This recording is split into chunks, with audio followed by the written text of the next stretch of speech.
Hello everyone, welcome to my channel Economics Simplified.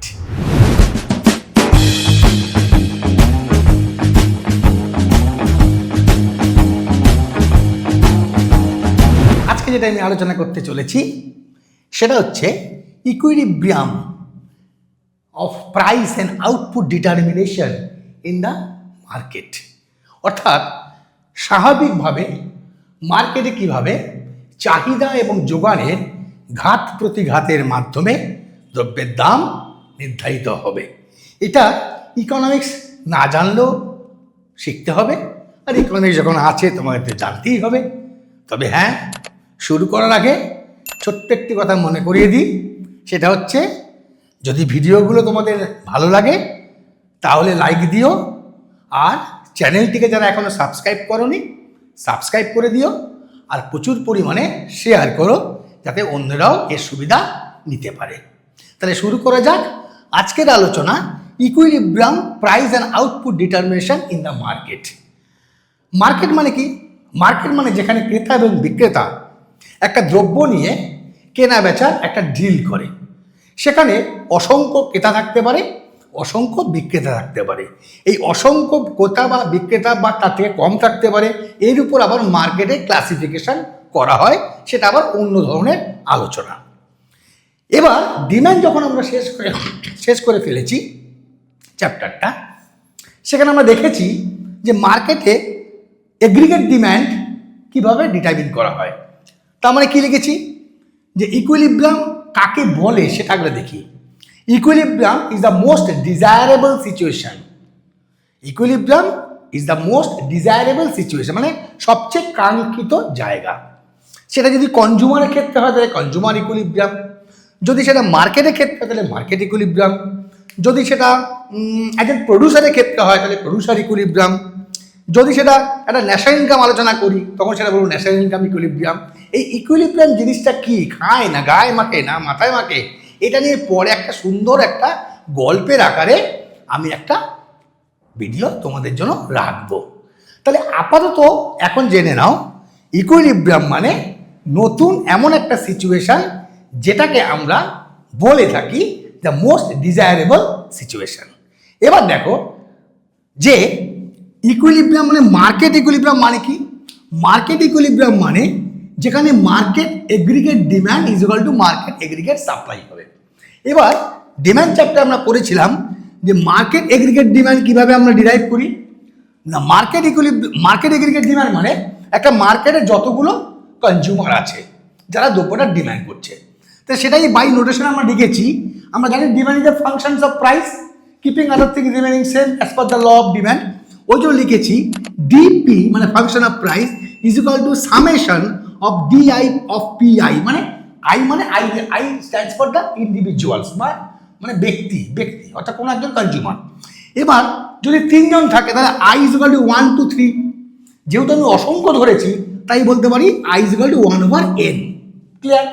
এইবার গ্রাফে যদি ব্যাপারটাকে দেখাই আলোচনার সুবিধার জন্য, যে মাত্র দুটো আমার কনজিউমার আছে, কনজিউমার এ কনজিউমার বি। তাহলে কনজিউমার এ এর একটা demand curve ডাউনার sloping, consumer B এর একটা ডিমান্ড কার্ভ ডাউনার স্লোপিং। তাহলে ডিফারেন্ট প্রাইসে ডিফারেন্ট ইন্ডিভিজুয়াল বা কনজিউমার ডিফারেন্ট কোয়ান্টিটি ডিমান্ড করছে।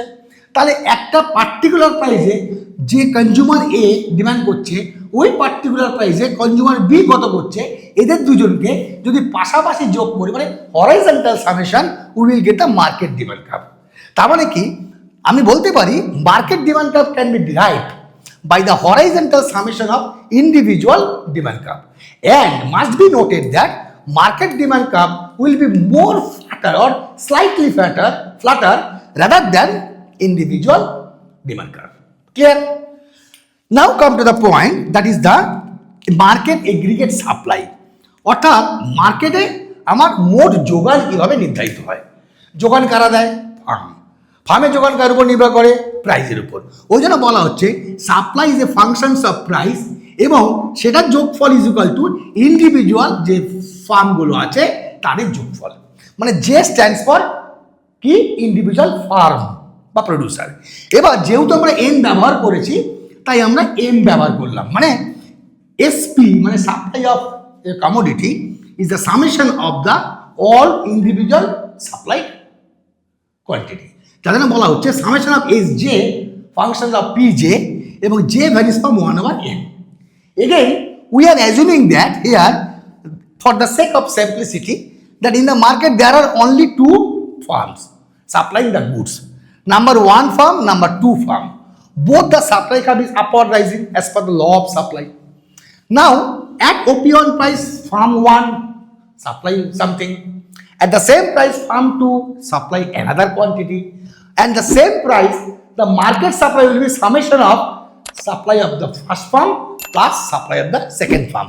That is here noted. Again, if the price increases, then the supply also increases. If the price increases, second firm also increases the supply as per the law of supply.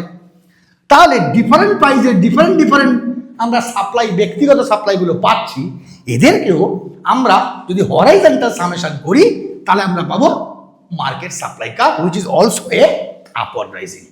তাহলে market supply পেয়ে গেলাম, market demand পেয়ে গেলাম। এবার দুটোকে একসঙ্গে নিয়ে আসলাম, demand curve, market market market demand curve, market supply curve. তাহলে এই যে তোমরা এই ব্যাপারে করবে 7, 8, 9, 10 যে এক্স এর একটা ইকুয়েশন, ওয়াই এর একটা ইকুয়েশন। তাহলে এক্স এর যখন ইকুয়েশন আমি একটু দেখাই, ধরো এরকম করো নি তোমরা, এরকম এই যে এদিকে তোমার এক্স, এদিকে ওয়াই ভ্যালুগুলো পুট করেছো, একটা কাপ পেয়েছো, আবার একটা ইকুয়েশন পেয়েছো, এক্স ওয়াই ভ্যালুগুলো পুট করেছো, আবার একটা কাপ। এবার দুটো যে ইন্টারসেকশন পয়েন্ট আসছে, তার মানে that is a common value, that is a common value of x and y for which both the equation will be satisfied. এখানেও তাই, there will be a common price for which the demand equation, market demand equation is satisfied, and at that price the market supply curve is also, supply price is also satisfied. That the common price is noted as the equilibrium price. দেখো তাই বলেছে। তাই দেখো demand curve এবং supply curve পরস্পর যেখানে interact করেছে এক পয়েন্ট ই, সেই বিন্দুটাকে আমরা বলি ইকুইলিব্রিয়াম পয়েন্ট বা ভারসাম্য বিন্দু। তাহলে এই বিন্দুতে তোমার ইকুইলিব্রিয়াম প্রাইস কত হচ্ছে ও পি স্টার, আর ইকুইলিব্রিয়াম কোয়ান্টিটি হচ্ছে ও কিউ স্টার। তার মানে যখন দাম ও পি স্টার তখন কোয়ান্টিটি সাপ্লাইড এত, যখন দাম ও পি স্টার তখন কোয়ান্টিটি ডিমান্ডেড হতো। তার মানে মার্কেট ইজ টোটালি ক্লিয়ার।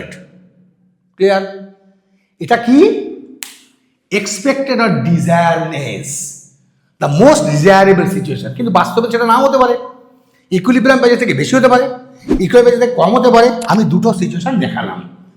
এক, যদি ইকুইলিব্রিয়াম প্রাইসের থেকে বেশি হয় actual price O P one greater than O P star, তাহলে কি হবে? এই প্রাইজে পি ওয়ান জে এটা হচ্ছে aggregate supply P one J, আর পি ওয়ান আই এটা হচ্ছে এগ্রিগেট ডিমান্ড, কারণ এখান থেকে শুরু করে এই অবধি কাজ করেছে, আর এগ্রিগেট সাপ্লাই এখান থেকে শুরু করে এই অবধি কাজ করেছে। তারপরে দেখা যাচ্ছে P one J greater than P one I, তার মানে aggregate supply is greater than aggregate demand. তার মানে মার্কেটে একটা এক্সেস সাপ্লাই আছে। এই যখনই মার্কেটে একটা এক্সেস সাপ্লাই থাকবে তাহলে কি হবে? There will be downward pressure on price. তাহলে price P one will moves towards the equilibrium price P star. Clear? Equilibrium প্রাইসের দিকে যাচ্ছে। এবার ধরো মার্কেট প্রাইসটা মানে অ্যাকচুয়াল প্রাইসটা is less than the equilibrium price মানে ওপি টু। এক্ষেত্রে কি হচ্ছে? এই পি টুটাকে এই পর্যন্ত এগ্রিগেট সাপ্লাই, আর পি টু এই ডিমান্ড কার্ভ এখানে টাচ করছে P two L aggregate demand. তার মানে এখানে কি দেখলাম? P two L greater than P two K, তার মানে এক্সেস ডিমান্ড, আরো দাও আরো দাও আরো দাও। তাহলে মার্কেটে যখন আমার এক্সেস ডিমান্ড থাকে, যদি পর্যাপ্ত সাপ্লাই না থাকে তাহলে কি হবে? দামটা বাড়তে শুরু করবে। তাহলে O P two current price will moves towards the equilibrium price. এইভাবে যদি কোনো সময় মার্কেটে এই ডিফারেন্সটা থাকে বিটুইন ডিমান্ড অ্যান্ড সাপ্লাই, কখনো এক্সেস ডিমান্ড কখনো এক্সেস সাপ্লাই, তাহলে একটা অটোমেটিক সিস্টেম কাজ করে যেটা টুয়ার্ডস ইকুইলিব্রিয়ামকে আবার এস্টাবলিশ করতে সাহায্য করে। অ্যাডাম স্মিথের নাম নিশ্চয়ই মনে আছে। অ্যাডাম স্মিথ এটাকেই বললেন ইনভিজিবল হ্যান্ড, অর্থাৎ মার্কেটের মধ্যে একটা অদৃশ্য হাত কাজ করে যেটা diversification between demand and supply এই যে থাকছে সেটা অটোমেটিক একটা অ্যাডজাস্টমেন্ট আমার কাছে নিয়ে আসে through interaction between demand and supply. এটাকেই আমরা ক্যাপিটালিস্টিক ইকোনমিতে বলে থাকি মার্কেট মেকানিজম। এতখানি ইজিভাবে যে ব্যাপারটা হচ্ছে তা কিন্তু নয়, একটু তোমাদের আলাদাভাবে দেখাই। মানে এত ইজিতে যায় না। এই তোমার ডিমান্ড কাপ, এই তোমার supply cup, S S D D, এই তোমার ইকুইলিব্রিয়াম প্রাইস, এই তোমার গ্রেটার দ্যান হচ্ছে তোমার এক্সেস, এই যে মাকুর মতো যে অংশটা এখানে হবে এক্সেস সাপ্লাই, আর এই যে মাকুর মতো অংশ এটা হবে এক্সেস ডিমান্ড। ক্লিয়ার? তাহলে এখানে এক্সেস সাপ্লাই দামটা কমবে, দামটা কমে এই আসলো, এই যে ডিরেকশন আসছে, এই দাম কমে আবার এই আসলো, আবার এখানে দাম লোয়ার দেন মানে এক্সেস ডিমান্ড, এই দাম আবার বাড়লো, এই ডিরেকশন এই, আবার এখানে এক্সেস সাপ্লাই, এই আবার কমলো, এই এক্সেস ডিমান্ড, এই এই এই এই ঘুরতে ঘুরতে ঘুরতে ঘুরতে এখানে চলে আসলো। তাই এটাকে আমরা বলি কনভার্জেন্স প্রসেস। Convergence process. তাহলে এই কনভার্জেন্স প্রসেসের মাধ্যমে অটোমেটিক একটা অ্যাডজাস্টমেন্ট চলে আসে ইকুইলিব্রিয়ামের দিকে, যদি সেখানে মার্কেটে এক্সেস ডিমান্ড বা এক্সেস সাপ্লাই থাকে। এটাকেই অ্যাডাম স্মিথ বললেন অদৃশ্য হাত বা ইনভিজিবল হ্যান্ড, যেটা আমরা নর্মালি ক্যাপিটালিস্টিক ইকোনমিতে খোলা বাজারে কার্যকলাপ থ্রু ডিমান্ড অ্যান্ড সাপ্লাইয়ের মাধ্যমে হচ্ছে। খোলা বাজার মানে ওপেন মার্কেট, অর্থাৎ অটোমেটিক অ্যাডজাস্টের মধ্যে কোনো দ্রব্যের দাম নির্ধারণ হচ্ছে, সরকারি কোনো হস্তক্ষেপ থাকছে না। কি ক্লিয়ার? তাহলে ভিডিওটা ভালো লাগলে আবার বলছি, একটু দাবি রাখি, লাইক করো, চ্যানেলটাকে সাবস্ক্রাইব করো আর শেয়ার করো, আর অপেক্ষা করো আমার নতুন ভিডিওর জন্য। Till then, good by.